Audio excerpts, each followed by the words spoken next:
നമ്മൾ താൽക്കാലിക പോപ്പുലാരിറ്റിക്ക് പോകാതെ, ഹിറ്റ്സിന് പോകാതെ, ലൈക്സിന് പോകാതെ, ഷെയർസിന് പോകാതെ ചെയ്യുന്ന സംഭവം ഏറ്റവും മാന്യമായിട്ട് പ്രസൻറ്റ് ചെയ്യാൻ നോക്കാം. ഇന്ന് സാഹചര്യമുണ്ട്, പ്ലാറ്റ്ഫോമുണ്ട്, സോഷ്യൽ മീഡിയ അല്ലെങ്കിൽ യുവർ ഓൺ ചാനലിൽ അത്ര എളുപ്പമാണ് ഒന്ന്.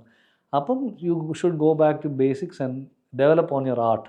ലിസണിങ് ബെറ്റർ ആവുമ്പോൾ കൂടെ തന്നെ നമ്മുടെ മ്യൂസിക്കൽ ലേണിംഗ് ബെറ്റർ ആവുമല്ലോ. വളരെ യങ്സ്റ്റർ ചെയ്യുന്ന ഒരു പാട്ടിൻ്റെ തോട്ട്സ് ആയിരിക്കില്ല ചിലപ്പോൾ നമ്മൾ ചെയ്യുമ്പോൾ. ഒരു തരത്തിലുള്ള ഇതുപോലത്തെ ഇതിൽ നമ്മൾ പെടാതിരിക്കുന്നതാണ് അവരോട് നമ്മൾ ചെയ്യുന്ന ന്യായം എന്ന് എനിക്ക് തോന്നുന്നു. കാരണം നമ്മുടെ പ്യൂറസ്റ്റ് മ്യൂസിക് അല്ലേ നമ്മൾ അവർക്ക് പ്രസൻറ്റ് ചെയ്യുന്നത്. എല്ലാവർക്കും ഫീലിങ്സും ഇപ്പോൾ നമുക്ക് ഓഡിയൻസിൻ്റെ പ്രതീക്ഷയ്ക്കൊത്ത് ഉയരാൻ പറ്റിയില്ലെങ്കിൽ വിഷമവും ഒക്കെ വരും.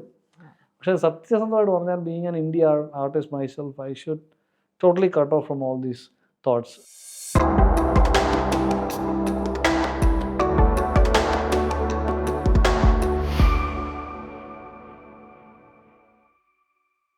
പലപ്പോഴും ജോബ് പറഞ്ഞിട്ടുണ്ട് നമ്മുടെ ഈ ഒരു പേഴ്സണാലിറ്റി ഉണ്ടല്ലോ, നമ്മുടെ പേഴ്സണാലിറ്റിക്ക് അനുസരിച്ച് നമ്മുടെ മ്യൂസിക് മാറിക്കൊണ്ടിരിക്കും. ജോബിലെ ഒരു മ്യൂസിക് കേട്ട് കഴിഞ്ഞാൽ there is a constant in it, but I know the finer nuances would have changed over a period of time. ഇപ്പോഴത്തെ ലേറ്റസ്റ്റ് കോമ്പോസിഷൻ ഞാനെന്ന ഭാഗങ്ങൾ അത് do you feel has evolve from where you were as a person before, from your first composition? ഉറപ്പായിട്ടും എനിക്ക് തോന്നുന്നു listening better ആവുമ്പോൾ കൂടെ തന്നെ നമ്മുടെ മ്യൂസിക്കൽ ലേണിംഗ് ബെറ്റർ ആവുമല്ലോ. അപ്പോൾ ഒരു പരിധിവരെ നമ്മൾ പല കാര്യങ്ങൾ പുതിയത് പഠിക്കുകയും ഒക്കെ ചെയ്യുമ്പോൾ പിന്നെ വരുന്ന കോമ്പോസിഷൻസിന് കുറച്ചും കൂടെ ഒരു ഇരുത്തം വരാൻ സാധ്യതയുണ്ട്. ഇത് ഞാൻ അവകാശപ്പെടാൻ ഞാൻ ആരുമില്ല, അതിൽ ഞാൻ ഫേക്ക് ചെയ്യാറില്ല. എന്ത് വരുന്നോ അത് ചെയ്യുക. ഇപ്പം ഞാൻ ഈ സമയത്ത് വളരെ ചീസി ആയിട്ടാണ് ചിന്തിക്കുന്നതെങ്കിൽ ആ ചീസിനെസ് മ്യൂസിക്കിലും വരും. അത് എനിക്ക് തോന്നുന്നു ഒരു പ്രായത്തിനും വ്യത്യാസം വരും തന്നെയാണ്. എനിക്ക് തോന്നുന്നു വെച്ചാൽ ഒരു യങ്സ്റ്റർ, വളരെ യങ്സ്റ്റർ ചെയ്യുന്ന ഒരു പാട്ടിൻ്റെ തോട്ട്സ് ആയിരിക്കില്ല ചിലപ്പോൾ നമ്മൾ ചെയ്യുമ്പോൾ. നമ്മുടെ ഒരു ഇച്ചിരി കൂടെ നമ്മുടെ പ്രായത്തിന് റിലേറ്റ് ചെയ്യുന്ന കാര്യങ്ങളെ നമുക്ക് ചിന്തിക്കാൻ പറ്റുള്ളൂ. ഇപ്പോൾ സിനിമ കാണുമ്പം ഭയങ്കര ഹിറ്റ് എന്ന് പറയുന്ന പല പടങ്ങളും ഞാനിങ്ങനെ ഇരുന്നിട്ട് ഇങ്ങനെ ഓക്കെ അപ്പോൾ ശരി എന്ന് പറഞ്ഞ് പോന്നിട്ടുണ്ട്. which is I feel it's not their problem, it might be my problem. Right. That brings me to the question of this ethical dilemma എപ്പോഴും ഒരു ആർട്ടിസ്റ്റിന്, ഒരു ക്രിയേറ്ററിന് ഉണ്ടാവാറുണ്ട്. It's not just about art and business. It is also about expectations. ഇപ്പം ജോബിൻ്റെ പാട്ട് എന്ന് പറയുമ്പോൾ ഒരു എക്സ്പെക്ടേഷൻ ഉണ്ട് of A certain kind of music, അല്ലെങ്കിൽ ഒരു സർട്ടൺ സ്റ്റൈൽ ഓഫ് മ്യൂസിക്. അതിൽ when you compose something, അത് എപ്പോഴെങ്കിലും does that thought occur to you that ഇതെൻ്റെ ഓഡിയൻസിന് ഇഷ്ടപ്പെടുമോ, ഇത് അവർക്ക് താല്പര്യം ഉണ്ടാവുമോ, or do you create completely from inside without നമ്മുടെ ഓഡിയൻസിന്റെ മനസ്സിൽ കാണുന്നത്? കാരണം അതിൽ ബിസിനസ്സും ഇൻവോൾവ് ആണ്. സോ ഇറ്റ്സ് ലൈക്ക് അതൊരു ഭയങ്കര ഒരു ടൈറ്റ് റോപ്പ് അല്ലേ? ഭയങ്കര അല്ല, തന്നെ പറഞ്ഞത് കോൺസ്റ്റന്റ് ആയിട്ട് ഞാൻ എന്നോട് തന്നെ ചോദിക്കുന്ന, അല്ലെങ്കിൽ ഞാൻ തന്നെ ചെയ്യുന്ന കാര്യമാണ് താങ്കളിപ്പം എന്നോട് ചോദിച്ചത്. ഉറപ്പായിട്ടും ഇത് മനസ്സിൽ വരാതിരിക്കത്തില്ല, എല്ലാവർക്കും വരും. കാരണം വെച്ചാൽ once you taste that fruit of being appreciated from the audience, നമ്മുടെ ഒരു വളരെ ക്ലോസ്, അവർ ഭയങ്കര നമ്മളോട് ക്ലോസ് ആവും മനുഷ്യർ. അപ്പോൾ അവരുടെ എക്സ്പെക്റ്റേഷൻസ് നാച്ചുറലി ഉയരും. അടുത്ത പ്രാവശ്യം ഇതുപോലെ ഒരു പാട്ട് ഇനി എപ്പോൾ വരും ചോദിക്കുമ്പോൾ നമുക്ക് സത്യം പറഞ്ഞാൽ ഉത്തരവില്ല. അതുപോലെ ഇനി ജന്മത്ത് ചിലപ്പോൾ വരത്തില്ല, അറിയത്തില്ല. അതുകൊണ്ട് തന്നെ അതൊരു വലിയൊരു സത്യം പറഞ്ഞാൽ നമ്മൾ അധികം ഹാർട്ടിലോട്ട് എടുത്താൽ ഒരു വലിയ ബേർഡനായിട്ട് മാറും. പിന്നെ അത് തന്നെ നമുക്ക് അവർക്ക് ഡെലിവറി ചെയ്യാനും പറ്റത്തില്ല. അത് തന്നെയല്ല ഞാൻ പറഞ്ഞാൽ, അവരെ തൃപ്തിപ്പെടുന്ന വേറൊരു പാട്ട് ചിലപ്പോൾ നമുക്ക് ആ സ്ട്രെസ് കൊണ്ട് തന്നെ ചിലപ്പോൾ ചെയ്യാൻ പറ്റില്ലെന്ന് വരും. So the best thing is to cut off from all these thoughts and go what your heart says. അതിൻ്റെ കൂടെ പോവുക എന്നുള്ളത് മാത്രമാണ്. ഒരു തരത്തിലുള്ള ഇതുപോലത്തെ ഇതിൽ നമ്മൾ പെടാതിരിക്കുന്നതാണ് അവരോട് നമ്മൾ ചെയ്യുന്ന ന്യായം എന്ന് എനിക്ക് തോന്നുന്നു. കാരണം നമ്മുടെ പ്യൂറസ്റ്റ് മ്യൂസിക് അല്ലേ നമ്മൾ അവർക്ക് പ്രസൻറ്റ് ചെയ്യുന്നത്. നമ്മളൊരു ഫേക്കായിട്ട് നമ്മൾ ഹിറ്റ് ഓറിയൻറ്റഡ് ആയിട്ട് ചിന്തിച്ച്, അല്ലെങ്കിൽ അവരെ പ്ലീസ് ചെയ്യാൻ ചെയ്തു കഴിഞ്ഞാൽ നമ്മൾ തന്നെ ചതിച്ചുകൊണ്ടിരിക്കുകയായിരിക്കും. സംടൈംസ് എല്ലാ പാട്ടും ഒരേപോലെ ഓഡിയൻസിലേക്ക് എത്തിയില്ലെന്നും വരും. But I make sure that I am not cheated within. അതെന്തായാലും ഞാൻ നോക്കാറുണ്ട്. പക്ഷേ ഈ പ്രഷർ ഉറപ്പായിട്ട് ന്യായമായിട്ട് വരും. നമ്മളൊക്കെ മനുഷ്യരല്ലേ, എല്ലാവർക്കും ഫീലിങ്സും ഇപ്പോൾ നമുക്ക് ഓഡിയൻസിൻ്റെ പ്രതീക്ഷയ്ക്കൊത്ത് ഉയരാൻ പറ്റിയില്ലെങ്കിൽ വിഷമവും ഒക്കെ വരും. പക്ഷേ സത്യസന്ധമായിട്ട് പറഞ്ഞാൽ being an India artist myself, I should totally cut off from all these thoughts. അത് ഒരു തരത്തിൽ ധാർഷ്ട്യമാണോന്നോ അരഗൻ്റ് ആണോ എന്നൊക്കെ ഉള്ളിൽ പറഞ്ഞാലും എനിക്കത് കുഴപ്പമില്ല. അത് കരച്ചാൽ അങ്ങനെ ചെയ്താലേ നമുക്ക് അവരുടെ അടുത്ത് നീതി പുലർത്താൻ പറ്റുള്ളൂ. അല്ലെങ്കിൽ നമ്മൾ ഫേക്ക് ആയിക്കൊണ്ടിരിക്കും. ഇപ്പോൾ ഭയങ്കര ഫേക്കാണ്. അപ്പോൾ അടുത്ത പാട്ട് ഉണ്ടാക്കുമ്പോൾ നമ്മൾ ആ ട്രെൻഡ് പിടിക്കാൻ നോക്കും. നമ്മുടെ ഇൻഡിവിജ്വാലിറ്റി ഇതല്ലേ അതല്ലേ ഒന്നുമില്ല. നമ്മുടെ ഇൻഡിവിജ്വാലിറ്റി ഒക്കെ ചിലപ്പോൾ മാറിക്കൊണ്ടൊക്കെ ഇരിക്കും. നമ്മുടെ ടേസ്റ്റ് ക്യാൻ ചേഞ്ച്, നമ്മളുടെ ഇമോഷൻസ് ക്യാൻ ചേഞ്ച്, നമ്മുടെ ജോണേഴ്സ് ക്യാൻ ചേഞ്ച്, എനിത്തിങ്. ഞാൻ അങ്ങനെ ചെയ്യുന്നത്. ഇപ്പോൾ അടുത്ത പാട്ട് ഭാവത്തിൻ്റെ ടോട്ടൽ ഡിഫറെൻറ്റ് വേറെ ജോണറാണ്. ടോട്ടൽ ഒരു ബന്ധവുമില്ല. അതായത് ഇതൊരു ഫോക്ക് റോക്ക് സാധനമാണെങ്കിൽ നെക്സ്റ്റ് വരാൻ പോകുന്നത് വേറെ ജോണറാണ്. പോപ്പ് ആയിരിക്കാം, ഒരു അല്പം പോപ്പ് ഗോസ്പൽ ഇൻഫ്ലുവൻസ്ഡ്, അല്ലെങ്കിൽ വേറെ വേറെ ജോണേഴ്സ് നമ്മൾ കേൾക്കുന്നുണ്ടല്ലോ. അത് തന്നെ നമ്മുടെ ചെവി ചുമ്മാ അടച്ചു വെച്ചിരിക്കരുത്. നമ്മൾ ഉറപ്പായിട്ട് ഇവോൾവ് വരും. ചിലപ്പം അത് ഓഡിയൻസിന് ഒരു പ്ലീസിങ് വേയിലായിരിക്കണം എന്ന് നിർബന്ധമില്ല. അതെനിക്ക് അത് നമ്മുടെ കയ്യിലില്ല. അതങ്ങ് അങ്ങ് കൊടുക്കുക എന്നുള്ളതേ ഉള്ളൂ. നമ്മുടെ 150% അവർക്ക് കൊടുക്കുക. അത് കുറച്ച് പേരായിരിക്കും എടുക്കുന്നത്, പക്ഷെ അവർക്കത് ഭയങ്കരമായിട്ട് പ്രിയമായിട്ട് വരും. Because the truth is there. മറ്റേത് ഫേക്ക് ആയിക്കൊണ്ടിരിക്കും. അത് you can relate because when you do something with full heart, അതിൻ്റെ അത് ഭയങ്കര different about the pressures and all we were just talking about it. ഇത് ജോബിനെ പോലെ ഇത്രയും സീനിയർ ആയിട്ടുള്ള ഒരു മ്യൂസിഷ്യനോട് വളരെ ബേസിക് ആയിട്ടുള്ള ഒരു ചോദ്യം ഞാൻ പൂർണ്ണ എംബാരസ്മെന്റോടെ ചോദിക്കുകയാണ്. But I feel it is relevant also because ഈ മ്യൂസിക്കിന് ഒരു ഏജ് ഇല്ല. ഇതിപ്പം ഒരു 16 വയസ്സുള്ള ഒരു കുട്ടിക്കാണെങ്കിലും ഒരു 45 വയസ്സുള്ള ഒരാൾക്കാണെങ്കിലും ആർക്കാണെങ്കിലും ഈ മ്യൂസിക്കൽ ഇൻഡസ്ട്രിയിലേക്ക് കയറാം. അതിനൊരു qualification മ്യൂസിക്കിലേക്ക് of course you should know how to play the instruments or sing. അങ്ങനെ ഒരാൾക്ക് ഒരു ഇൻഡിപെൻഡൻറ്റ് മ്യൂസിക് കോമ്പോസിഷൻ ഉണ്ടാക്കണമെങ്കിൽ quickly in a nutshell can you please tell me എങ്ങനെയാണ് അതിൻ്റെ process? That's for the benefit of our viewers. കാരണം എല്ലാവരും independent musician എന്ന് പറയുന്നുണ്ട്, പക്ഷെ ഇതിലേക്ക് എത്തിപ്പെടുന്ന എങ്ങനെയെന്ന് ആർക്കും അറിയില്ല. ഇന്ന് എത്തിപ്പെടാൻ ഏറ്റവും എളുപ്പമായിട്ടുള്ള ഒരു സാഹചര്യമാണ്. ആദ്യം തന്നെ ഞാൻ വളരെ ഒരു ഓൺ എ പോസിറ്റീവ് നോട്ടാണ് ഞാൻ പറയുന്നത്. ഇന്ന് സാഹചര്യമുണ്ട്, പ്ലാറ്റ്ഫോം ഉണ്ട്. പണ്ടൊന്നും ഇല്ലാതിരുന്ന സാധനം ഒരു പ്ലാറ്റ്ഫോം കിട്ടണമെങ്കിൽ നമ്മൾ എവിടെയൊക്കെ പോയാലാണ് കിട്ടുക. ഇന്ന് അതല്ല, സോഷ്യൽ മീഡിയ അല്ലെങ്കിൽ യുവർ ഓൺ ചാനലിൽ അത്ര എളുപ്പമാണ് ഒന്ന്. അപ്പം you should go back to basics and develop on your art. Rest everything is there. നിങ്ങളുടെ ഫിംഗർ ടിപ്സിൽ ഇതെല്ലാം ഉണ്ട്. അപ്പോൾ നമ്മൾ ചെയ്യാനുള്ള എന്താണ് ആർട്ട്, എന്താണ് ചെയ്യാനുള്ളത്, അതിൽ ഏതിലാണ് ടാലൻറ്റഡ് ആയിട്ടുള്ളത് നമ്മൾ കണ്ടെത്തുക. ഒന്ന്. രണ്ട്, be true to yourself. Never cheat on you. സ്വന്തമായിട്ട് അത് പറ്റിക്കാതിരിക്കുക. അതായത് നമ്മൾ താൽക്കാലിക പോപ്പുലാരിറ്റിക്ക് പോകാതെ, ഹിറ്റ്സിന് പോകാതെ, ലൈക്സിന് പോകാതെ, ഷെയർസിന് പോകാതെ ചെയ്യുന്ന സംഭവം ഏറ്റവും മാന്യമായിട്ട് പ്രസൻറ്റ് ചെയ്യാൻ നോക്കുക. നമ്പർ 1. പറ്റുന്നതും ഈ പറഞ്ഞ കണക്ക് നമ്മളൊരു സർക്കിൾ, ഇപ്പോൾ നമ്മളെ മനസ്സിലാക്കുന്നൊരു സർക്കിൾ ഉണ്ടെങ്കിൽ അവരുമായിട്ട് അവരെ ചേർത്ത് പിടിക്കുക. കോ മ്യൂസിഷ്യൻസ് ആയിക്കോട്ടെ, എല്ലാവർക്കും സ്വപ്നങ്ങളുണ്ട്. അപ്പോൾ ഒരു ടുഗെദർനെസ്സിൽ കൂടെ ഇത് നടക്കുകയുള്ളൂ. ഇപ്പം ഞാനായാലും എൻ്റെ ബാൻഡിലോ അല്ലെങ്കിൽ എൻ്റെ കോ മ്യൂസിഷ്യൻസോ ഭയങ്കര ഡിപ്പെൻഡൻ്റ് ആണ്. But everything is dealt professionally as well. അവരെ റെസ്പെക്റ്റ് ചെയ്യുക, നമ്മുടെ കൂടെ വർക്ക് ചെയ്യുന്നവരെ. അപ്പോൾ അവർ നമ്മുടെ സ്വപ്നങ്ങൾക്ക് നമ്മുടെ കൂടെ നിൽക്കും. അതൊക്കെ ഒരു ബേസിക്സാണ് എനിക്ക് തോന്നുന്നത്. അതേ വളർത്തുള്ളൂ നിങ്ങളെ as an Indie artist.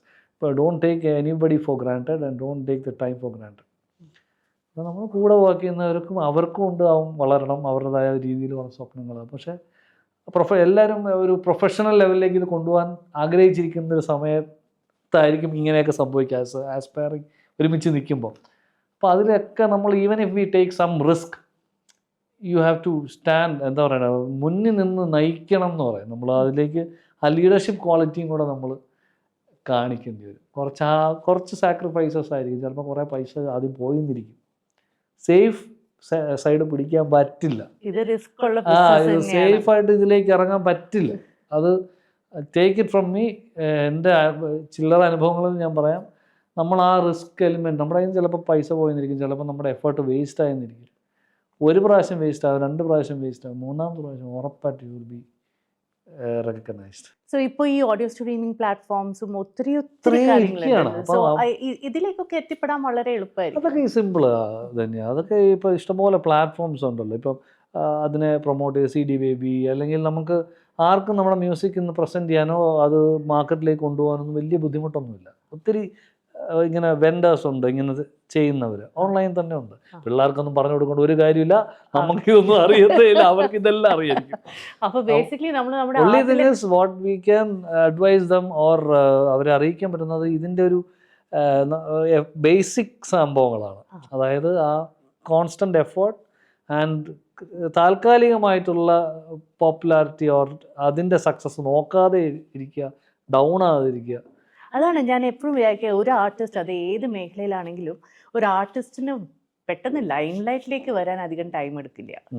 In your time it would have been probably a super singer, പക്ഷേ അല്ലേ പെട്ടെന്ന് റിയാലിറ്റി ഷോയിലൂടെ you came into the life. പക്ഷെ ഇത്രയും വർഷം സസ്റ്റെയിൻ ചെയ്യുക, ഇപ്പൊ എത്ര പേര് കാണും probably from that reality show?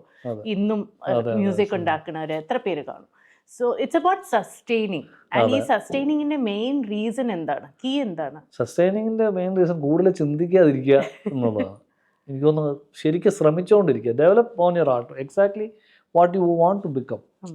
നമ്മൾ മ്യൂസീഷ്യനാണ്, അപ്പം മ്യൂസിക്കിൽ പുരോഗമിക്കണമല്ലോ, ഗ്രോത്ത് ഉണ്ടായിരിക്കണം. നമ്മുടെ മ്യൂസിക് വളരണം, അതിൽ ചിന്തകൾ വളരണം, അതിൽ ശ്രദ്ധിക്കുക. എളുപ്പമല്ല, എല്ലാവർക്കും എനിക്കൊക്കെ പാളിപ്പോയ നിമിഷങ്ങൾ ഒത്തിരി ഉണ്ടായിട്ടുണ്ട്. പക്ഷേ എന്തൊക്കെയോ ഫാക്ടേഴ്സ് കൊണ്ട് നമുക്ക് നമ്മൾ തിരിച്ച് ചിന്തിച്ചു ഫോക്കസ് ചെയ്തു എന്നുള്ളത് സത്യം തന്നെയാണ്. അപ്പോൾ ഈ AI ഇപ്പോഴത്തെ ഉള്ള ടെക്നോളജിക്കൽ ഇൻഫ്ലുവൻസസ്, ഐ മീൻ ഞാൻ സോഷ്യൽ മീഡിയയെ കുറിച്ച് നമുക്കറിയാം, അതായത് ഒരു പ്രൊമോഷണൽ ടൂളായിട്ട് നമ്മൾ കരുതിയാൽ പോലും, പക്ഷേ ഇപ്പോൾ ഈ ആർട്ടിഫിഷ്യൽ ഇൻ്റലിജൻസ് വന്നതോടെ do you see a huge change coming about in the music industry? ഈ ഒരു സ്പേസിൽ വലിയ മാറ്റങ്ങൾ ഇനി സംഭവിക്കാൻ പോകുന്നു ആൻറ്റിസിപ്പേറ്റ് ചെയ്യുന്നുണ്ടോ? അതൊരു അലാം ബെൽ അടിക്കുന്നുണ്ടോ? സത്യസന്ധമായിട്ട് പറഞ്ഞാൽ എനിക്ക് അതിനെക്കുറിച്ച് അത്ര ഒരു അറിവില്ല, ഞാൻ അറിയാൻ ശ്രമിച്ചിട്ടുമില്ല. Which is not right also. കുറേയൊക്കെ നമ്മൾ അറിഞ്ഞിരിക്കണം എന്താ നടക്കുന്നത് നമ്മുടെ ചുറ്റും. എന്നിരുന്നാലും I strongly believe that human ഇമോഷൻസിനെ അവർക്ക് അത്ര അങ്ങോട്ട് എടുത്ത് ചെയ്യാൻ പറ്റുമെന്ന് തോന്നുന്നില്ല. അങ്ങനെ ചെയ്യുന്നൊരു കാലത്ത് ഐ തിങ്ക് ലോകം കഴിഞ്ഞു. അപ്പോൾ അതുകൊണ്ട് തന്നെ ആ space is always there, that space is with us. ആ ഒരു എന്താ പറയുക, ആ ഒരു ഇപ്പോഴും നമ്മൾക്കൊരു ഇത് മുകളിൽ തന്നെയാണ്. കാരണം ഫീലിങ്സ് അല്ലെങ്കിൽ ഇമോഷൻസിനെ ഒരു ടെക്നോളജിക്കും തൽക്കാലം മാറ്റി കൊണ്ടുപോകാൻ പറ്റില്ല. അതിലേക്ക് ആയിക്കഴിഞ്ഞാൽ പിന്നെ കഴിഞ്ഞില്ലേ, ഇപ്പം നമ്മൾ എല്ലാം തീർന്നു എന്ന് വിചാരിച്ചാൽ അത് ചിലപ്പം അങ്ങനെ ആവാം. But as of now I strongly believe that it can, ചില സമയത്ത് it can help you as well. അതായത് ഹെൽപ്പിംഗ് ടൂളായിട്ട് ചിലപ്പം വരാം പലർക്കും, പക്ഷേ വേറെ പലർക്കും അതൊരു ബുദ്ധിമുട്ടായിട്ടും ചിലപ്പോൾ വന്നേക്കാം. എന്നാലും ഞാൻ അതിനെക്കുറിച്ച് സത്യസന്ധമായിട്ട് പറഞ്ഞാൽ അതിലേക്ക് കൂടുതൽ ചിന്തിക്കാതിരിക്കുന്നത്, നമ്മൾ ആങ്സൈറ്റി ഒന്നാന്നെ നമുക്കുണ്ട്, അപ്പോൾ അതിൻ്റെ കൂട്ടത്തിൽ ഇതും കൂടെ ചിന്തിച്ച് കൂട്ടണ്ടല്ലോ. ഞാനതിലേക്ക് അധികം and I am confident about whatever I am trying to do. ഞാൻ എൻ്റെ ശ്രമങ്ങൾ ഞാൻ നടത്തിക്കൊണ്ടേയിരിക്കും. അതിപ്പോൾ വന്നാലും വന്നില്ലെങ്കിലും അതിനെക്കുറിച്ച് നമുക്കൊരു ആ വിഷൻ നമുക്ക് വളരെ ക്ലിയർ ആണ്. അതേ അറിയുകയുള്ളൂ, വേറെ ഒരു പരിപാടിയും അറിയത്തില്ല, എന്താ ചെയ്യാൻ. ജോബ് ഇൻസ്പിറേഷൻ്റെ കാര്യം ഒരു മ്യൂസിഷ്യനോട് അനിവാര്യമായിട്ടുള്ള ഒരു ചോദ്യമാണ്. And I know that most of your music is inspired വളരെ പേഴ്സണൽ ആയിട്ടുള്ള പോയിന്റ്സിൽ നിന്നുള്ള മ്യൂസിക്കാണ്. Is there anything that you felt ഇത് ഒത്തിരി പേഴ്സണലായിപ്പോയി, ഇതെനിക്ക് പബ്ലിക് സ്പേസിൽ എനിക്ക് ഇടാൻ പറ്റില്ല, അങ്ങനെ എന്തെങ്കിലും ഒരു സംഭവം ഉണ്ടായിട്ടോ, പാട്ടോ എന്തെങ്കിലും സംഭവം എപ്പോഴെങ്കിലും ഉണ്ടായിട്ടുണ്ടോ വേ യു ഫെൽറ്റ് ഇതെനിക്ക് പുറത്ത് വിടാൻ പറ്റുന്നില്ല, this is personal for me? May be ഉണ്ടായിരിക്കാം, അത് ഉറപ്പായിട്ടും എല്ലാവരിലും ഉണ്ടെന്നാണ് ഞാൻ വിശ്വസിക്കുന്നത്. ചില കാര്യങ്ങൾ പ്രൈവറ്റ് തന്നെയാണ്, പ്രൈവസി അർഹിക്കുന്ന കുറേ കാര്യങ്ങളുണ്ട്. ചില കാര്യങ്ങൾ നമുക്ക് ഷെയർ ചെയ്യാവുന്നതാണ്. അതിനകത്ത് അതാണ്, ഇത് നമ്മളൊരാളിലേക്ക് ഇത്രയും പേര് നമ്മൾ കേൾക്കാൻ ഉണ്ടെങ്കിൽ അവരെ ഡിമോറലൈസ് ചെയ്യുന്നതോ അല്ലെങ്കിൽ അവരുടെ തോട്ട്സിനെ ഒരു മോശം രീതിയിലേക്ക് കൊണ്ടുപോകുന്ന ഒരു കാര്യത്തിലോട്ടും എനിക്ക് ഇൻവോൾവ് ആവണമെന്ന് ഇഷ്ടമല്ല. അപ്പോൾ ഞാൻ കീപ് മൈ പ്രൈവസി. അത് എല്ലാ കാര്യത്തിനും ധന്യക്കും അറിയാം, ഞാൻ അത്രയും കുറച്ച് ഷൈ ആണ്, അങ്ങനെ കുറച്ച് അത്രയ്ക്കൊരു മീഡിയ പേഴ്സണായിട്ട് തന്നെ എന്നെ പലയിടത്തും കണ്ടു കാണത്തില്ല. Because I like my space.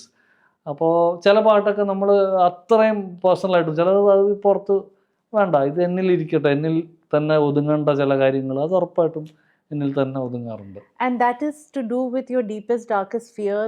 അങ്ങനെയൊക്കെ ആയിരിക്കാം ചിലപ്പം. ഒത്തിരി എന്താ പറയുക, അത് ഓരോ വ്യക്തിക്ക് ഓരോ സീസണാണ്. ചില സമയത്ത് ഇപ്പോൾ ചില പാട്ട് ഞാനങ്ങനെ ക്രിയേറ്റ് ചെയ്തിട്ടുണ്ട്, ഭയങ്കര ടെൻഷനിലുണ്ടാക്കിയ ചില പാട്ടുകളൊക്കെ ഉണ്ട്. പക്ഷെ അതൊക്കെ ഒരു വേറെ ജോണറെന്ന് മാത്രമല്ല, അത് എനിക്കത് പുറത്ത് പോകണ്ട എന്ന് തോന്നാറുണ്ട്. ഇച്ചിരി കൂടെ നമ്മൾ അവർക്ക് കൊടുക്കുന്ന ഒരു നന്മ വരട്ടെ, അല്ലെങ്കിൽ ഹാപ്പിനെസ് ഷെയർ ചെയ്യാം എന്നൊക്കെ ഒരു തോട്ട് വരാറുണ്ട്. ചിലപ്പോൾ മറ്റേ പാട്ടുകൾ അതിൻ്റേതായ രീതിയിൽ നല്ല ഒരു രീതിക്ക് നല്ല മ്യൂസിക്കലി നല്ലതായിരിക്കാം, എനിക്കറിയില്ല. I would be surprised. I might do a song, but I'll try to cross check അത് എത്ര ഹാംഫുൾ ആണ്, അല്ലെങ്കിൽ അതിനെ അത് വേണ്ട, പറ്റുന്നതും അത് കൊടുക്കാതിരിക്കുക എന്നുള്ള ഒരു ഇതുണ്ട് എനിക്ക്. ഞാൻ അങ്ങനെ പാട്ടുണ്ടാക്കുന്ന തന്നെ ഞാൻ ചിലപ്പോൾ ചിന്തിക്കുക അത് വിട്ടുകളയാം ചില കാര്യങ്ങൾ. പിന്നെ ഞാൻ മാക്സിമം ഇങ്ങനെ ഗ്രഡ്ജോ അങ്ങനെ ഒന്നും കീപ്പ് ചെയ്യാത്ത ഒരാളാണ്. എനിക്ക് മാക്സിമം ലെറ്റ് ഗോ സമയമെടുക്കും. ഹേർട്ടായാൽ ഐ ടേക്ക് ടൈം. ആ ഒരു അങ്ങനത്തെ ഒരു കാര്യത്തിൽ ഇച്ചിരി സമയം എടുക്കും. പക്ഷെ എന്തായാലും സമയം എടുത്തായാലും ഞാനത് തീർത്തിരിക്കും. 2 കാര്യങ്ങൾ എനിക്ക് പെട്ടെന്ന് മനസ്സിൽ വന്നേ. ഒന്ന്, നമ്മുടെ ഇമോഷൻസിൻ്റെ കാര്യം പറയുമ്പോൾ ഒരു ആർട്ടിസ്റ്റിന് ഏറ്റവും അധികം ഒരു പക്ഷേ ലിങ്ക് വേണ്ടത് അവരുടെ ഇമോഷണൽ വേൾഡുമായിട്ടാണ്. And the second thing is this emotional world and the world that we live in full of uncertainties, ups and downs, ഇത് തമ്മിലൊരു ക്ലാഷ് ഉണ്ടാവും. And you are talking about anxiety. That could be the result of this clash of two planes exist. Tell me about your battle with anxiety and how have you dealt with it over the period of time. അത് എങ്ങനെയാണ് manifest ചെയ്യുന്നത്? കാരണം പലപ്പോഴും job, I am also asking you, കാരണം ഇത് എനിക്കറിയാം. ഞാൻ വേറൊരു കോൺവെർസേഷനിൽ ആങ്സൈറ്റിയെക്കുറിച്ച് സംസാരിച്ചപ്പോൾ എനിക്ക് ആങ്സൈറ്റിയെക്കുറിച്ച് എനിക്ക് റെസ്പോൺസ് ഡയറക്റ്റ് DM വന്ന 2 ആണുങ്ങളിൽ നിന്നാണ്, സ്ത്രീകളിൽ നിന്നല്ല. And I was pretty surprised. കാരണം ഈ എപ്പിസോഡിൽ സംസാരിച്ചത് ഒരു സ്ത്രീ ആണെങ്കിലും 1-2 എപ്പിസോഡ്സ് ഈ കോൺവെർസേഷൻസ് ഉണ്ടായിട്ടുണ്ടെങ്കിലും എനിക്ക് ഇത് അറിയില്ലായിരുന്നു, ഇത് ഇങ്ങനെയാണെന്ന് അറിയില്ലായിരുന്നു, ഇതാണ് സംഭവം എന്നറിയില്ലായിരുന്നു എന്ന് പറഞ്ഞ DMസും മെസ്സേജസും വരുന്ന ആണുങ്ങളിൽ നിന്നാണ്. So job, I think probably you should share because it might help people out there to recognize anxiety. എനിക്ക് തോന്നുന്നു ഒരു പരിധിവരെ നമ്മളുടെ ലൈഫിലെ വാട്ട് നെക്സ്റ്റ് എന്നുള്ളൊരു ഓവർ തിങ്കിങ്ങിൽ നിന്ന് വരുന്നൊരു സംഭവമായിരിക്കാം. ചിലപ്പം ഹെറിഡിറ്ററിലായിരിക്കാം. ഇങ്ങനെയുള്ള പല പല റീസൺസിലാണല്ലോ വരുന്നത്. എനിക്ക് ആങ്സൈറ്റി അത്യാവശ്യം കാര്യമായിട്ടുണ്ടാകുന്നു. But I'm not under medication ഉണ്ടോ. ഞാൻ തന്നെ ഒരു പരിഹാരം കണ്ടെത്തുകയാണ് പതിവ്. പക്ഷേ even I have had panic attacks ഉൾപ്പെടെ വന്നിട്ടുണ്ട്. പക്ഷേ ഇതിനൊക്കെ ഒരു മരുന്ന് എന്ന് പറയുന്നത് മുന്നോട്ട് പോവുക, അതിൻ്റെ നമ്മുടെ ഒരു സപ്പോർട്ട് സിസ്റ്റം എൻ്റെ വലുതാണ്. അതിൽ ഞാൻ ഭയങ്കര ഭാഗ്യമാണ്. അതാണ് എൻ്റെ സപ്പോർട്ട് സിസ്റ്റം. അതായത് ഇപ്പം ഞാൻ ടെൻഷൻ അടിച്ച് ഇങ്ങനെ വരുമ്പോഴേക്കും അമ്മ അങ്ങ് വരും. അമ്മ അങ്ങ് സിറ്റുവേഷൻ അങ്ങ് കൂളാക്കി അങ്ങ് ഇതൊക്കെ എന്താടാ ഒന്നുമില്ല. പക്ഷേ ഇപ്പോൾ മെയിൻലി എനിക്ക് ഹെൽത്ത് ഓറിയൻറ്റഡ് ആങ്സൈറ്റി കൂടുതലാണ്. It's not other things. ഞാൻ ഹെൽത്തിലാണ് എൻ്റെ ട്രിപ്പ്. അത് ഇച്ചിരി പ്രശ്നമാണ്. അതായത് ഇപ്പോൾ ഇനിയിപ്പോൾ ഇത് പ്രശ്നമാണ്, മറ്റേ ഹാർട്ട് അറ്റാക്ക് ആണോ അതോ ഇനിയിപ്പം ഇങ്ങനത്തെ തിങ്കിങ് ഒത്തിരി എനിക്കുണ്ട്. അതെനിക്കൊന്ന് പലരും അത് ഫേസ് ചെയ്യുന്നതായിരിക്കും. അങ്ങനെ എനിക്ക് അത്രയ്ക്ക് പറയാനറിയില്ല. പക്ഷെ എന്നാലും ഇടയ്ക്ക് തോന്നും ഇപ്പം നാളെ എന്തായിരിക്കും ഇങ്ങനെ ഈ പ്രശ്നം ഉണ്ടാവുമോ ആ പ്രശ്നം ഉണ്ടാവുമോ ഇങ്ങനെയൊക്കെ ചിന്തിക്കും ചിലപ്പോൾ. പക്ഷെ ഞാൻ ഇതൊക്കെ ഓവർകം ചെയ്തുകൊണ്ടിരുന്നത് സ്വെറ്റ് ഔട്ട് ചെയ്യുമ്പോഴാണ്. ബാഡ്മിൻ്റൺ എനിക്ക് ഭയങ്കര അഡിക്ഷനാണ്. ഞാൻ ഒരു അത്യാവശ്യം തിരക്കേടില്ലാണ്ട് കളിക്കുന്ന ഒരു ആളുമാണ്. പക്ഷേ ഇപ്പോൾ കുറച്ച് നാളായിട്ട് എൻ്റെ ലിഗമെന്റ് ടയർ 2ാമത്തെ പ്രാവശ്യമാണ്. ഒരു കാലിൽ വന്ന് സർജറി ഒക്കെ ചെയ്ത് ഷട്ടിൽ തന്നെ കളിച്ചിട്ട് സെക്കൻഡ് ടൈം വന്നപ്പോഴേക്കും കുറച്ചൊന്ന് 2 മാസത്തേക്ക് ഞാനൊന്ന് പോസായി. അപ്പോൾ എനിക്ക് സത്യം പറഞ്ഞാൽ ഇടയ്ക്കിടയ്ക്ക് ഇത് ഷൂട്ട് ചെയ്യുന്നുണ്ട്. ഐ തിങ്ക് ആങ്സൈറ്റി ഉള്ളവർ ഏറ്റവും best to engage in some sports, അല്ലെങ്കിൽ സ്വെറ്റ് ഔട്ട് ചെയ്യുന്ന ആക്ടിവിറ്റീസ് ഒക്കെ ചെയ്താൽ ഉറപ്പായിട്ടും മച്ച് ബെറ്റർ ആവുമെന്ന് എനിക്ക് തോന്നുന്നു. എൻ്റെ അനുഭവത്തിൽ എനിക്ക് എന്ത് സ്ട്രെസ് ഉണ്ടായാലും എന്ത് ആങ്സൈറ്റി ഉണ്ടായാലും വൈകുന്നേരം റാക്കറ്റ് എടുത്ത് നല്ല 2 ഗെയിം കളിച്ചിട്ട് വന്നു കഴിഞ്ഞാൽ completely I'll be fine. What do you turn to? What kind of music do you turn to relax? അപ്പം നമ്മുടെ മൂഡ് എലിവേറ്റ് ചെയ്യാൻ ജോബ് ടേൺ ചെയ്യുന്ന മ്യൂസിക് എന്താണ്? ടേൺ ഓൺ ചെയ്യുന്ന മ്യൂസിക് എന്താണ്? അങ്ങനെ ഇന്നത് ജോണേഴ്സ് എന്നല്ല, ഓരോ മൂഡ്. ചില സമയത്ത് നമുക്ക് തോന്നും നല്ല കുറച്ച് കച്ചേരി കേട്ടാൽ കൊള്ളാം. അപ്പോൾ ഞാൻ TMK സാർ എൻ്റെ ഭയങ്കര ഫേവറേറ്റ് ആണ്, TM കൃഷ്ണ.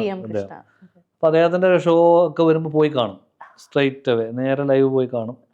അല്ലെങ്കിൽ വീട്ടിലിരുന്ന് ഇങ്ങനെ കേട്ടോണ്ടിരിക്കും. എനിക്ക് ഭയങ്കര ഇഷ്ടമാണ് പുള്ളിയുടെ കച്ചേരി. പുള്ളിയുടെ as a even I like him as a person also. The way is trying to, പുള്ളിയുടെ എക്സ്പ്രഷൻ ഒക്കെ അടിപൊളി. അങ്ങനെ അത് മാത്രമല്ല, പുള്ളി ഒരു പച്ച മനുഷ്യനായിട്ട് എനിക്ക് ഫീൽ ചെയ്യാറുണ്ട്. അതുപോലെ തന്നെ പുള്ളിയുടെ മ്യൂസിക്കിലും ഒരു ഫോമാറ്റ് ഒന്നും ഇല്ലല്ലോ. തിരിഞ്ഞ് അവിടെ ഉള്ള ഇവിടെ ഇട്ട് ഇവിടെ പുള്ളിക്ക് അങ്ങനെ ഒരു ഇപ്പോൾ കച്ചേരിയുടെ ഒരു ഫോമാറ്റ്സ് ഒന്നും പുള്ളി കീപ്പ് ചെയ്തില്ല. പുള്ളി ശരിയൊരു പാത്ത് ബ്രേക്കറാണ്. അപ്പോൾ I really love his music. ഞാൻ കുറേ കേൾക്കാറുണ്ട്. പിന്നെ നമ്മുടെ ചുറ്റും തന്നെ ഇപ്പോൾ റെക്സേട്ടൻ്റെ പാട്ടുകളൊക്കെ ഭയങ്കര ഇഷ്ടമാണ്. അവിയൽ ഭയങ്കര ഇഷ്ടമാണ്. പണ്ട് മുതലേ കേട്ട് വന്നു. അപ്പോൾ ഇടയ്ക്കിടയ്ക്ക് ചില മൂഡിലൊക്കെ ആശാന്മാരെ തന്നെ കേൾക്കും. നമ്മുടെ കൂടെ നമ്മൾ I times Singh for them as well, featured artist ആയിട്ട്. ഓൺ സ്റ്റേജ് കേൾക്കുന്നതാണ്. എന്നാലും ഓഫ് സ്റ്റേജ് ചിലപ്പോൾ മൂടൊക്കെ വരുമ്പോൾ ഞങ്ങളെല്ലാവരും കൂടെ വീട്ടിലെല്ലാവരും കൂടെ അവിയലൊക്കെ പ്ലേ ചെയ്യും. പിന്നെ അല്ലെങ്കിൽ like lot of music Coldplay, Jamie Cullum ഒക്കെ എൻ്റെ ഓൾ ടൈം ഫേവറേറ്റ്. AC/DC കുറച്ച് പ്രതിഷേധമൊക്കെ ഉണ്ടെങ്കിൽ നമ്മൾ റോക്ക് ആൻഡ് മെറ്റൽ വേറെ ആദ്യത്തല്ല പാവം പുള്ളിക്കാരി അടുത്ത് എനിക്ക് അങ്ങനെ പുള്ളിക്കാരിക്ക് എൻ്റെ അടുത്ത് പ്രതിഷേധിക്കാനുണ്ടെങ്കിലേ ഉള്ളൂ. എനിക്കൊരു കംപ്ലൈൻറ്റും ഇല്ല. അപ്പോൾ മ്യൂസിക് പിന്നെ ഗസൽസ് കേൾക്കാറുണ്ട്, ഒരു മൂഡ്. പിന്നെ ചില സമയത്ത് ഒന്നും കേൾക്കാറില്ല. എനിക്ക് മ്യൂസിക് ഞാൻ ടോട്ടലി ഷട്ട് ഓഫ് ചെയ്യും. വേറെ കാര്യങ്ങളിലേക്ക് ട്രാവൽ ചെയ്യാൻ അല്ലെങ്കിൽ അപ്പോൾ എല്ലാവരും പറഞ്ഞത് ബീങ് എ മ്യൂസിഷ്യൻ നമ്മളെപ്പോഴും മ്യൂസിക് കേട്ടോണ്ട് അങ്ങനെയൊന്നുമില്ല. എൻ്റെ കാര്യത്തിൽ ഞാൻ കുറച്ച് അതൊക്കെ കട്ട് ഓഫ് ചെയ്യും ചില സമയത്ത്. അതായത് നമ്മൾ 24 മണിക്കൂർ അതാണല്ലോ, കുറച്ച് ബ്ലാങ്ക് കൂടെ ആയാലും ചിന്തിക്കാനും ഒക്കെ പറ്റുള്ളൂ, പുതിയ എന്താ ചെയ്യേണ്ടത്. അപ്പോൾ എല്ലാത്തിനും ഞാൻ ആ സ്പേസ് കൊടുക്കാറുണ്ട്. മറ്റേതെന്ന് വെച്ചാൽ നമ്മൾ അത് തന്നെയല്ലേ അതിൻ്റെ അകത്ത് ജീവിക്കുമ്പോൾ എപ്പോഴും വട്ടായി പോകും. അത് കുറച്ച് നേരം കട്ട് ഓഫ് ഒക്കെ ചെയ്യും. ഞാൻ മ്യൂസിക് കേൾക്കാതെ ഒരാഴ്ചയൊക്കെ ഞാൻ ഒന്നും കേൾക്കത്തില്ല. ചുമ്മാ അങ്ങനെ പിള്ളേരുമായിട്ട് കളിക്കാൻ ഭയങ്കര ഇഷ്ടമാണ്. എൻ്റെ മക്കളുമായിട്ട് കുറച്ച് സമയം സ്പെൻഡ് ചെയ്യാനും, വീട്ടിലൊരു ഡോഗിയുണ്ട്, അവനുമായിട്ട് കുറച്ച് ഞങ്ങളെല്ലാവരും അങ്ങനത്തെ വെരി ഫാമിലി ഓർ എനിക്ക് ടൈം സ്പെൻഡ് ചെയ്യാൻ ഇഷ്ടമാണ്. ബേസിക്കലി ഒരു റീബൂട്ട്. ഭയങ്കര റീബൂട്ടാണ്. പിന്നെ ഇടയ്ക്കൊരു യാത്ര. ഇപ്പോൾ കുട്ടിക്കാനം എന്നൊരു സ്ഥലം അറിയാം. കുട്ടിക്കാനം അറിയില്ല? കുട്ടിക്കാനം ഇടുക്കി. അവിടെ ഒരു വീട് ഹയർ ചെയ്തിട്ടുണ്ട്, ചെറിയൊരു റൂമുള്ള. സോജനങ്ങൾ എന്ന് പറഞ്ഞാൽ അങ്ങളുടെ വീടിൻ്റെ താഴെ ഒരു മുറിയുള്ളൊരു വീട്. അപ്പോൾ മാസത്തിൽ ഒരാഴ്ച ഞാൻ അവിടെ പോയി നിൽക്കും. നല്ല വെതറും ബ്യൂട്ടിഫുൾ പ്ലേസ്. കുട്ടിക്കാനം ഒരു രക്ഷയില്ലാത്ത സ്ഥലമാണ്. അപ്പോൾ on that note we go into a card game. എനിക്ക് ഒരു ചോദ്യം കൂടി ചോദിക്കാനുണ്ട്, ഞാൻ ഇടയ്ക്ക് ചോദിക്കാം.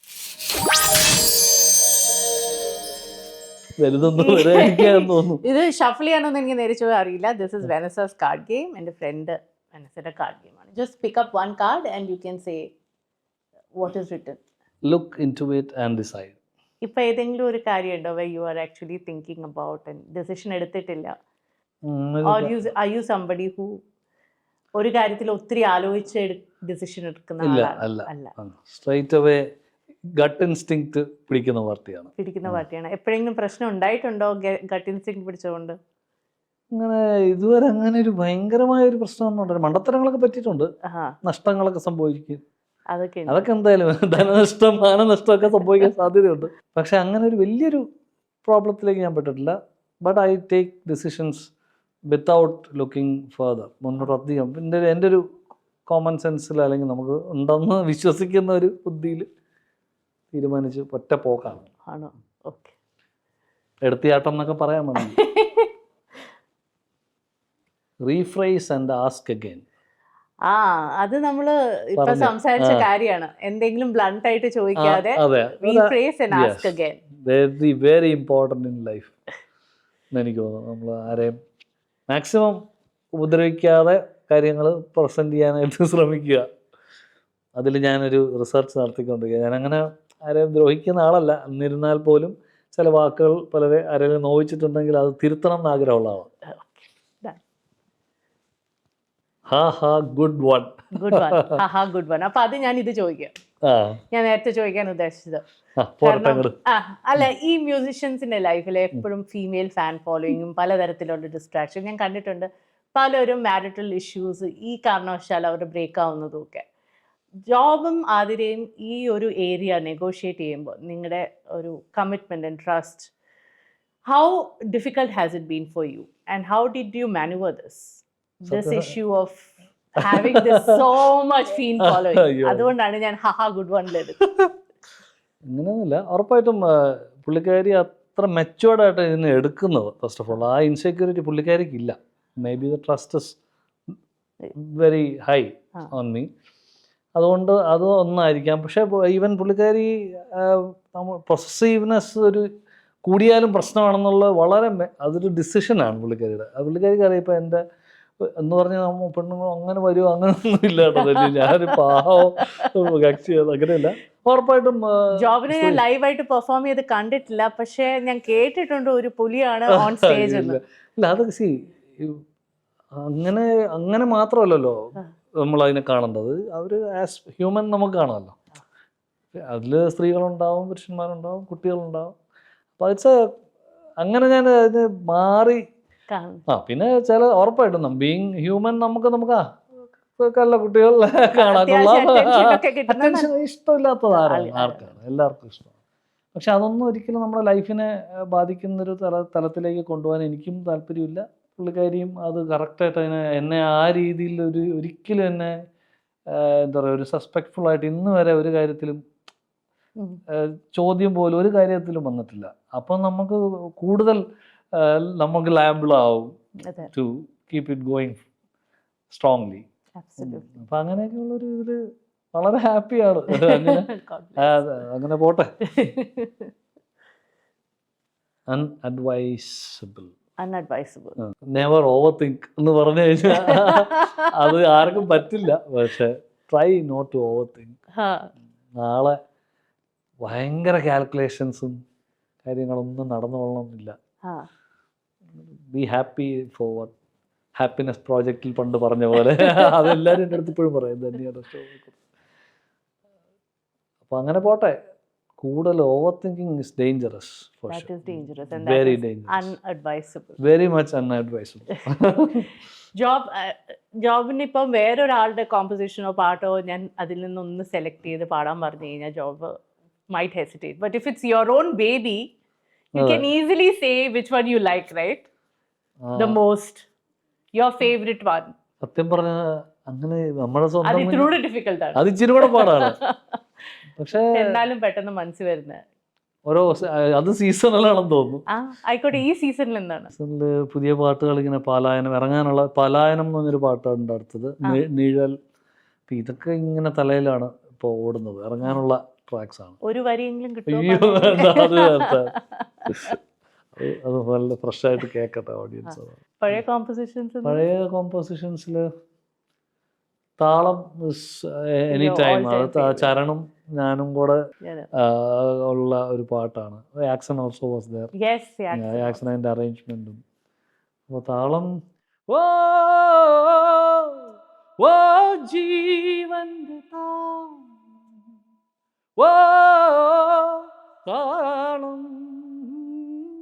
പണ്ടും എനിക്കൊന്ന് റോസ് ബോൾ ടൈംസ് ഓൾസോ വി ഹാവ് താളത്തിന്റെ റിലീസിംഗ് ടൈമിൽ ഇതിൽ സംസാരിച്ചിട്ടുണ്ട്, നമ്മൾ മീറ്റ് ചെയ്തിട്ടുണ്ട്. And thanks so much. Thank you Dhanya. Thank you so much. It was lovely talking to you. This is a Chotu's a gift from our end. ഒരു തേങ്ങ എന്ന ബ്രാൻഡാണ്. അവര് തേങ്ങയുടെ പ്രോഡക്ട്സ് വെച്ചിട്ടാണ് കട്ട്ലറി. തേങ്ങ എനിക്ക് ഭയങ്കര ഇഷ്ടമാണ്, കരിക്കും തേങ്ങയൊക്കെ. So this is all cutlery from തേങ്ങ. Thank you തേങ്ങ.